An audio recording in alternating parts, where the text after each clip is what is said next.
श्री स्वामी समर्थ. तर आपण मनुष्य म्हणून जन्माला आलेलो आहे आणि आपल्याला मनुष्य म्हणून जन्माला आल्यानंतर प्रत्येकाला आपल्याला सवय असते. आयुष्यात थोडं कुठली गोष्ट कमी पडली तर चिंता करायची, जास्त झाली तरी पण आपण चिंता करतो. म्हणजे असं म्हणतात ना, गरीब लोकांना गरीब आहे म्हणून चिंता असते किंवा आजचं पोट भरायचं कसं याची काळजी असते. आणि श्रीमंताला जे आहे ते नको त्या वाटेने नाही गेलं पाहिजे किंवा याच्यावरती कोणतीही रेड नाही पडली पाहिजे किंवा हा पैसा लपवून ठेवला पाहिजे किंवा त्याची कुठंतरी व्यवस्थापन केलं पाहिजे याची त्याला चिंता असते. म्हणजे श्रीमंत असो वा गरीब असो त्याला चिंता असते. पण आपण सर्वच जण काय करतो, कोणत्या ना कोणत्या देवाची आपण सेवा करतच असतो. खूप मनोभावे पूजा अर्चा करत असतो, देवाची खूप सेवा करत असतो. पण फक्त आपण सेवाच करत असतो. त्या देवावर आपण विश्वास ठेवतो का? तर अजिबात ठेवत नाही आपण विश्वास. तर एक लक्षात ठेवायचं, जीवन देणाराही तो आहे आणि मारणाराही आपल्याला तोच आहे. आपल्याला आज उपाशी जो ठेवतो तोही तोच आहे आणि उद्या जो आपला पोट भरतो तोही तो देवच आहे. मग सगळं काही देवच करतो, तर मग आपण चिंता आणि काळजी का करता? चिंता काळजी करून उपयोग तरी काय आहे? आपल्याला प्रत्येकाला माहीत असते की आपल्या आयुष्यात जे घडून गेलं, जे घडत आहे आणि भविष्यात जे घडणार आहे, हे सर्व देवाच्याच म्हणजे आपल्या स्वामींच्या हातामध्ये आहे. मग आपण चिंता करून ते काय बदलणार आहे का? आपण एखादी गोष्ट मागितली म्हणून देव प्रत्येक वेळेला आपल्याला ती गोष्ट देतोच का? नाही देत. कारण देवाची नियोजनं वेगळी असतात.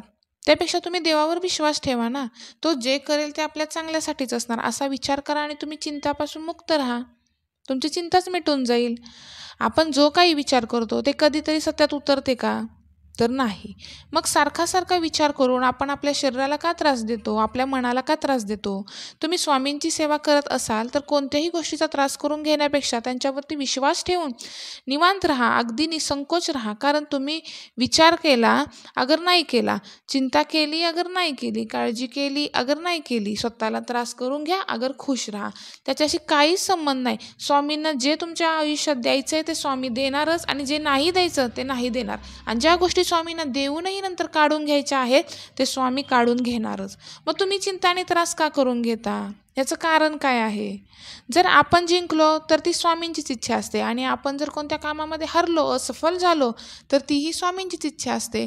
मग जशी स्वामींची इच्छा असं बोलून तुम्ही चिंतामुक्त का नाही होत? कारण स्वामी जे करतात ते स्वामी सेवेकऱ्यांच्या आपल्या चांगल्यासाठीच असते ना. जसे स्वामी आपल्याला ठेवतील तसंच राहायला शिका, कारण तेच आपल्यासाठी चांगलं आहे. टेन्शनमुक्त राहा. जे स्वामी करतील ते आपल्यासाठी योग्यच असणार असाच विचार मनात ठेवा. चिंता करण्यापेक्षा स्वामींच्या नामाचं व स्वामींचं चिंतन करा. जिथे खूप विश्वास असतो तिथे चिंता नसते आणि जिथे चिंता आणि काळजी असते तिथे विश्वास नसतो. कारण तुम्ही चिंता करता कारण तुमचा देवावरती विश्वास नाही. मग देवाची सेवा का हो करता तुम्ही?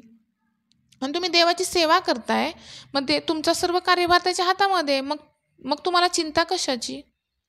कर्म करणं आपलं काम आहे, त्याचं फळ देणं हे देवाचं काम आहे. फक्त चांगलं कर्म करायचं की वाईट करायचं हा प्रश्न फक्त आपल्या हातामध्ये देवाने ठेवलेला आहे. ही गोष्ट आपल्या हातामध्ये आहे. पण आपण जे कर्म कराल त्याच्यावरती फळ काय द्यायचं हे मग तुम्ही परत कितीही देवाला मागा, मला हे हवं आहे, ते नको, हे नको, हेच हवं आहे. तुमचं देव ऐकत नसतो. तुमच्यासाठी जे योग्य आहे तुम्ही जसं कर्म केले त्याचं फळ देव तुम्हाला देत असतो. इथे दिवस उगवतो हा स्वामींच्या मर्जीने. आपल्या मर्जीने उगवतो का हो? नाही. रात्र होते स्वामींच्या मर्जीने. आपल्या मर्जीने होते का? आपण म्हणलो रात्र झाली पाहिजे, आता दिवस पाहिजे. आपल्या मर्जीने नाही होत. देव आपल्या मर्जीने नाही चालत, आपण देवाच्या मर्जीने चालावं लागतं. मग जिथे दिवस आणि रात्र देवाच्या मर्जीने होते, जिथं मनुष्याला जन्मही देव देतो आणि मृत्यू ही स्वामीच देतात, मग तुम्ही त्यांच्यावरती विश्वास का नाही ठेवत? ही सगळी पृथ्वी ह्या ब्रह्मांड नायकाच्या हातात आहे, ह्या ब्रह्मांड नायकावरती अवलंबून आहे. मग तुम्ही चिंता कशाची करता? देवाला जे करायचं, स्वामींना जे करायचं ते करणार, तुम्हाला जे द्यायचं ते ते देणारच. मग तुम्ही चिंता कशाची करता? आपल्या आयुष्याची जी गाडी असते त्या गाडीची चावी तुम्ही स्वामींच्या हातामध्ये द्या ना, त्यांना चालवू दे ना ती गाडी. तुम्ही बिंदास राहा. तो देव तुम्हाला त्रास होऊन देईल का हो? ज्या गाडीची चावी स्वतः देवाच्या हातामध्ये, आपल्या स्वामींच्या ह्या ब्रह्मांड नायकाच्या हातामध्ये आहे, त्या गाडीत बसल्यानंतर तुम्हाला चिंता करायची गरज आहे का की ही गाडी कुठे धडकेल, ह्याचं काहीतरी होईल, ही गाडी दरीमध्ये कोसळेल वगैरे, ह्या गोष्टी चिंता करण्याची गरज आहे का हो? मग तुम्ही किती निर्धास्तपणे राहिलं पाहिजे. तसंच आपलं आयुष्य आहे आणि तसं प्रत्येकाला माहीत आहे की आपलं आयुष्य हे देवाच्या मनाने चालत असतं. आपल्यावरती कोणती चिंता आली तर आपण म्हणतो सहज, काय शेवट देव करेल तेच. मग तुम्हाला माहीत आहे, मग तुम्ही बिंदास का नाही राहत? तुम्ही चिंतामुक्त का नाही राहत? आज माणसाकडे पैसा संपत्ती आली की गर्व आणि अहंकार उत्पन्न होतो. तो व्यक्ती कोणाचीच व्हॅल्यू करत नाही, कारण त्याच्याकडे पैसा आणि संपत्ती असते.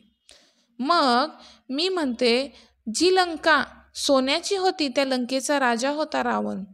मग त्या रावणाला कशाचीच कमी नव्हती, ना पैशाची ना सोना चांदी कशाचीच नाही. त्या लंकेमधील हर एक गोष्ट, प्रत्येक वस्तू सोन्याची होती. ती पूर्ण लंका ही त्या रावणाची होती. त्या रावणामध्ये त्याचा अहंकार होता. मग ज्याची लंका सोन्याची होती त्या रावणाचा अहंकार नाही टिकला, मग तुम्ही आम्ही तर मनुष्य आहे, आपला अहंकार काय टिकणार? मग तुम्हाला आयुष्यामध्ये जर कोणत्या गोष्टीवरती विचारच करायचा असेल तर गर्व अहंकार करू नये याच्यावरती थोडा विचार करा. आपल्याकडे पैसे कमी पडले तर त्याचा विचार करता, आपल्या घरामध्ये कोणाला काही झालं तर त्याचा विचार करता. अरे त्यांनी ज्या ब्रह्मांड नायकाने त्याला जीवन दिलं आहे ते त्याचा सांभाळ करतील ना, तुम्हाला करायची काय गरज आहे? अगदी साधी सिंपल गोष्ट आहे ना. मग जो एवढा रावण बलवान होता, धनवान होता, त्या रावणाचा अहंकार, त्या रावणाची कोणतीही गोष्ट देवाने टिकून नाही दिली, मग आपल्यासारख्या साध्या मनुष्याचं काय टिकणार हो इथे? मग अहंकार कशाचा करायचा? जे वैभव आपल्याकडे असते त्या वैभवाचा आपण अहंकार करतो, पण त्या वैभवाचा आणि त्या ऐश्वर्याचा मालक सुद्धा स्वतः स्वामी आहेत. ही त्यांची देण आहे. आपण तर फक्त त्याचे रखवाली आहे, आपण मॅनेजर आहे. जसं मोकळ्या हाताने आपण आलेलो आहे, मोकळ्या हातानेच आपल्याला जावं लागणार आहे. जन्मही त्याच्या हातामध्ये आहे आणि आपला मृत्यूही त्याच्या हातामध्ये आहे. मग तुम्हाला चिंता कशाची? जिथं आपल्याला जन्म झाला तिथे आपला एक ना एक दिवस मृत्यू तर आहे, तरीही आपण जीवनाला घाबरतो, मरणाला घाबरतो. का हो? ज्या दिवशी मरायचं त्या दिवशी तुम्हाला मरावंच लागणार आहे. त्या दिवशी तुम्हाला काय अगोदर मिस कॉल येणार नाही, त्या दिवशी अगोदर काय देव तुम्हाला फोन करून सांगणार नाही की हा तुमचा शेवटचा दिवस आहे. अचानक येणार आणि ते तुम्हाला फेसही करावं लागणार. मग तुम्ही चिंता कशाची करता? ह्या ऐश्वर्याचा अहंकार करून उपयोग काय आहे तुम्हाला? आपल्याकडे जे काय आहे हे सगळं काही स्वामींचं आहे. आपण फक्त त्याचा उपभोग घ्यायचा आहे आणि त्या उपभोग घेण्यासाठी आपल्याला पाठवलेलं आहे. आणि जेव्हा आपले दिवस संपतील, जेव्हा आपलं आयुष्य संपेल, तेव्हा ही दुनिया आपल्याला सोडायची आहे. तुमचं आमचं काय वेगळं आहे का हो?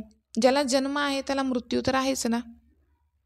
स्वतः देवसुद्धा मनुष्य रूपामध्ये, मनुष्य शरीरामध्ये जीवन घेऊन या दुनियेमध्ये आले. त्यांचं ते मनुष्याचं शरीर काय चरांचरी टिकलं का हो? ते अमर होते का? त्यांनाही त्या शरीराचा त्याग करावाच लागला ना. मग जिथे देवाला शरीराचा त्याग करावा लागला, मग आपण का आपल्या शरीराला गमवण्यापासून आपण घाबरतो? मोकळ्या मनाने जगा ना. मोकळ्या हाताने आलो, मोकळ्या हातानेच जायचंय. मग चिंता आणि काळजी कशाची करता? धन दौलत नातेवाईक वस्तू ह्या सृष्टीतील हर एक गोष्ट जी आपल्याला मिळालेली आहे ती आपल्या स्वामींची देण आहे. एवढंच नव्हे तर हे शरीर सुद्धा आपल्याला आपली स्वामींची देण आहे. आज हे डोळे दिले स्वामींनी म्हणून आपण ही दुनिया पाहतो. तोंड दिलं म्हणून आपण बोलतो आणि त्याने आपण अन्नग्रहण करतो. कान दिले म्हणून आपण ऐकू शकतो. पाय दिले म्हणून आपण चालवू शकतो. हात दिले म्हणून आपण काम करू शकतो. मग एवढ्या सगळ्या अवयवांचा आपल्याला एवढा मोठा आपल्याला उपयोग होत असतो. हे अवयवही जर आपल्याला देवाने दिले आहेत, मग ह्यातला जर एखादा अवयव एखाद्या मनुष्याला नाही दिला तर तो काय करणार आहे देवाचं वाईट?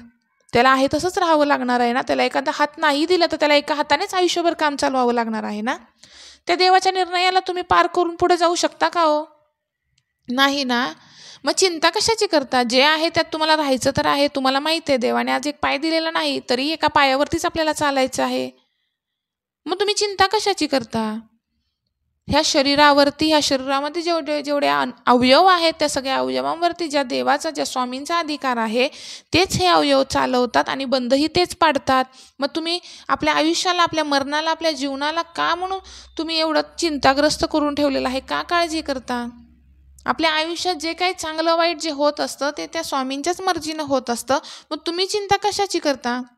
राहा ना बिंदास्त. काय ह्या शरीराला, काय या मनाला, काय या मेंदूला त्रास देता? तेही त्यांनीच दिलेलं आहे ना. मन मोकळेपणाने आयुष्य जगा, मनसोक्त जगा, चांगली चांगली कामं करा, दान धर्म करा. इथे डोकं चालवा ना. पुढे जाऊन त्याचंही तुम्हाला फळ भेटेल. अहंकार करू नका कोणत्या गोष्टीचा. आज एक आई म्हणते की हा माझा मुलगा, ही माझी मुलगी. अरे त्या आईला जे मुलगा आणि मुलगी दिलेली आहे ना, तेही त्या स्वामींचीच देण आहे. आज आईला ते दिल्यानंतर आई खुश होते. जर एखादं आपलं मूल लहान वयामध्ये गमावलं तर ती आई रडते आणि त्रास करून घेते. काही आई तर अगदी जीवसुद्धा सोडून देतात आपल्या मुलाबाळांसाठी, काळजीने, कष्ट करून आणि काळजी करून. का हो? त्यांनी त्याला जन्म दिलाय. तुला फक्त एक मॅनेजर म्हणून पाठवलं त्याला जन्म देण्यासाठी. ज्यानं जन्म दिलाय ती सगळ्यात मोठी आई ना, तू तर फक्त मॅनेजर आहे. मग ज्याने जन्म दिलाय त्याला काळजी आहे ना त्याची. जे त्याच्यासाठी, त्या बाळासाठी चांगलं आहे तो देणारच ना. मग आई ही काळजी करून का तू आयुष्य म्हणजे खराब करते स्वतःचं? नाही केलं पाहिजे ना. ज्यानं जन्म दिलाय त्याला माहिती आहे त्याच्यासाठी काय चांगलं आहे, काय वाईट आहे, त्याला काय द्यायचं, कधी आयुष्य द्यायचं. आणि जरी नाही आयुष्य संपवलं लवकर तर त्या पाठीमागंही त्याचं प्रारब्ध असणार आहे. जसं की आपण एखाद्या बँकेमध्ये 1 करोड रुपये ठेवले, त्या बँकेचा मॅनेजर ते 1 करोडचा मालक होऊ शकतो का हो? नाही होऊ शकत. तो देखरेखदार असतो, तो एक मॅनेजरच असतो. तसंच आपलं शरीरही स्वामींचं आहे, ती स्वामींची देण आहे. ही सृष्टी सगळी स्वामींची देण आहे. मग आपण ह्या शरीराला थोडं जरी काय झालं तर किती काळजी करतो. बाळाचा हात मोडला, हात फ्रॅक्चर झाला तर आईला काळजी असते. का ग? ज्या देवाने त्याला दिलेला आहे जन्म, ती त्याची खरी आई आहे, ती खरी माऊली आहे. त्या माऊलीला किती काळजी असेल मग. आपण फक्त ह्या शरीराचे देखरेखदार आहोत. त्यांनी दिलंय, आपण उपभोगायचं. त्यांनी संपवेल तेव्हा आपण इथून निघून जायचं. हेच आहे आयुष्य. आपण या शरीराचे मालक नाही, ह्या शरीराचे सुद्धा आपण मॅनेजरच आहे. ह्या शरीराला कधी चालू ठेवायचं आणि कधी बंद पाडायचं हेही त्या आपल्या ब्रह्मांड नायकाच्याच हातामध्ये आहे.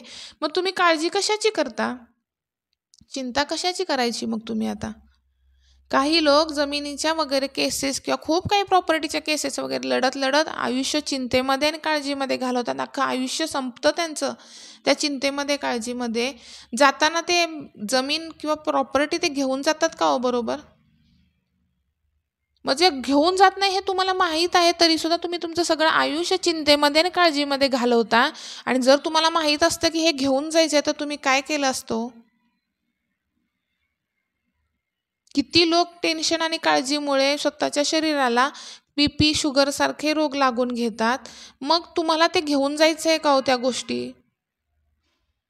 कुठेतरी ॲडजस्टमेंट करणं गरजेचं आहे ना. आपण तर फक्त रखवालदार आहे. पुढच्या पिढीसाठी तुम्ही साठवून ठेवता. पुढची पिढी ही तुम्हाला देवाने दिलेलीच आहे, स्वामींचीच देण आहे. नातेसंबंध हे स्वामींची देण आहे.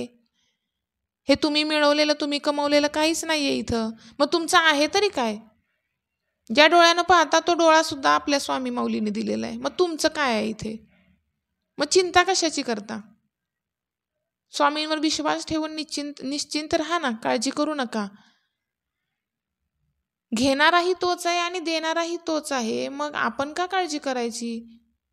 आपण संपत्तीचे आणि पैशाचेही मॅनेजरच आहे, उपभोक्ते आहे. जोपर्यंत आयुष्य आहे तोपर्यंत त्याला उपभोग घ्या त्याचा. आयुष्य मनसोक्तपणे जगा. जेवढे पैसे आहेत, जेवढी संपत्ती आहे त्यामध्ये समाधानी राहा. काळजी करू नका. शरीर संपवू नका, शरीराला त्रास देऊ नका. कोणी आपला अपमान केला तर सहन करा, जिरवा. सन्मान केला तर खुश राहा. तुमच्या आयुष्यात त्यामुळे काही बिघडणार नाही. कोणी अपमान केला आणि कोणी तुम्हाला खुश ठेवण्याचा आणि सन्मान देण्याचा प्रयत्न केला तर. तुम्ही तुमच्या मनावर तुमचं कंट्रोल ठेवा, दुनियेचं कंट्रोल नका ठेवू. दुनियेचं कंट्रोल ठेवाल ना तुमच्या मनावरती तर तुम्हाला चिंतेतच आयुष्यभर राहावं लागेल. तुम्ही नका कोणाची काळजी करू. तुम्ही फक्त तुमचं आयुष्य जगा, मनसोक्तपणे जगा. जे आले ते देवाच्या इच्छेने आले आणि जे हे आयुष्य सोडून गेले तेही देवाच्या इच्छेने गेले. त्याच्या दुःखामध्ये आयुष्य घालवू नका. मस्त राहा, खुश राहा, एन्जॉय करा आणि स्वामींची सेवा करा ना. का राहील तुमचं दुःख? प्रारब्ध तर तुम्हाला भोगायचंच आहे. मग चांगलं प्रारब्ध असू शकतं किंवा ते वाईटही असू शकतं, पण त्याचे भोग हे तुम्हाला भोगायचेच आहेत. चांगल्याचे चांगले आणि वाईटाचे वाईट, आणि तेही अगदी स्वामींच्या इच्छेने. मग स्वामींच्या सेवा मार्गामध्ये राहा, स्वामींची सेवा करा. म्हणजे जे भोग भोगत असताना तुम्हाला होणारा त्रास आहे त्याची तीव्रताही महाराज कमी करतात. मग तुम्हाला हे सगळं माहीत आहे तरीही तुम्ही पैसा प्रॉपर्टीच्याच मागे लागता. कुठे स्वामींच्या सेवेच्या पाठीमागे लागता? जे आहे त्याच्यामध्ये समाधानी राहा. जेवढं दिलंय ते तुमच्याच हक्काचं आहे असं समजा आणि तेवढ्यामध्येच समाधानी राहा. जास्तच्या अपेक्षा करू नका. काही लोक जास्तच्या अपेक्षा करण्यापाठीमागे आयुष्य संपवून टाकतात. आयुष्य महत्त्वाचं आहे. मानवी देह भेटलाय, खूप नशिबानं भेटतो. मग त्याचा उपभोग चांगला करून घ्या. या मानवी देहामध्ये येऊन सत्कर्म करा, दान धर्म करा, गोरगरिबांना मदत करा, तहानलेल्याची तहान भागवा, भुकेलेल्याची भूक भागवा. पुढे जाऊन हेही तुमच्या कामी येणार आहे. मग चिंता करून ती पुढं तुमच्या कामी नाही येणार. तुमचं शरीरच त्याने नष्ट होणार आहे, खराब होणार आहे. चिंता करण्याची काहीच गरज नाही. टेन्शन मुक्त राहा. टेन्शन घेऊ नका. टेन्शनमुळे आपल्या शरीराला खूप त्रास होतो. विचार करण्यापेक्षा विविध गोष्टींचे विचार न करता स्वामींच्यावरती विश्वास ठेवा. आपल्या आयुष्याची चावी जी आहे ती स्वामींच्या हातामध्ये द्या. आणि तशीही ती त्यांच्याच हातामध्ये आहे, तुमच्या हातामध्ये आहे. ती फक्त आणि फक्त निस्वार्थ मनाने, निशंक मनाने महाराजांची सेवा करणे, आणि तुम्ही तेवढंच करा. तुमच्या आयुष्यामध्ये येणाऱ्या दुःखामध्ये पण महाराज ते दुःखसुद्धा अगदी फुलाप्रमाणे तुमच्या पायाखालून घालवून टाकतील. जरी तुमच्या आयुष्यात, तुमच्या मार्गावरती काटे आले तर महाराजांचा हात पकडून ठेवा. म्हणजे ते काटे सुद्धा महाराज फुलांच्या पाकळ्यांनी भरून ठेवतील. त्या काट्यांची तुम्हाला थोडी सुद्धा जाणीव होणार नाही. मग काय चांगलं आहे? काळजी चिंता करणे चांगलं आहे की देवाची सेवा करून त्याच्यावरती निर्धास्तपणे राहणं चांगलं आहे? वाईट किंवा चांगलं काही झालं तरी आपल्या तोंडातून नकळत का होईना एक शब्द बाहेर पडतात. शेवट देवाच्या इच्छेनेच होणार जे होणार ते. मग ते तुम्ही मनामध्ये ठाम ठेवून निश्चिंत का नाही राहत? काळजी करणं का नाही सोडत? का टेन्शनमध्ये राहता तुम्ही? आज तुमच्या आयुष्यामध्ये एखादी व्यक्ती आली तर खुश व्हा, आणि गेली तर जास्त खुश व्हा. त्या स्वामींच्यावरती विश्वास ठेवा. जर का त्यांनी देऊन परत घेतला असेल तर त्यानंतर जे देणार आहेत ते त्यापेक्षाही चांगलं देणार आहेत, याच्यावरती विश्वास ठेवा. आणि हे असंच होतं बरं का. खूप जणांच्याकडे हे अनुभव आहेत. जी गोष्ट पहिल्यांदा हातातून गेलेली असते त्यानंतर जी भेटते ती पहिल्यापेक्षाही खूप चांगली असते. तुम्ही काय आहे, तुमच्यासाठी काय योग्य आहे हे महाराजांना आपल्या माहीत असतं. त्यामुळे तुम्हाला काळजी करण्याची काहीच गरज नसते. आज 1 पटीनं जर त्यांनी तुमच्या हातातून काही काढून घेतलं तर 100 पटीनं ते पुढे जाऊन देतात. मग तुम्ही वाट का नाही पाहत? का चिंता करता? का काळजी करता? का मनाला त्या त्रास देता? का टेन्शन घेता? काहीच गरज नाही ना. ज्यांनी जन्म दिलाय त्यांना माहीत आहे ना आपल्यासाठी काय चांगलं आहे, काय वाईट आहे. मग तुम्ही चिंता कशाची करता? आणि तुम्ही चिंता करा अगर न करा, जे होणार आहे ते स्वामींच्याच इच्छेने होणार आहे. मग तुम्ही कशासाठी स्वतःला त्रास करून घेता? त्यापेक्षा महाराजांची सेवा करण्यामध्ये, सेवा मार्गामध्ये मन लावा. होणाऱ्या त्रासालाही महाराज अगदी सहजपणे घालवून टाकतील.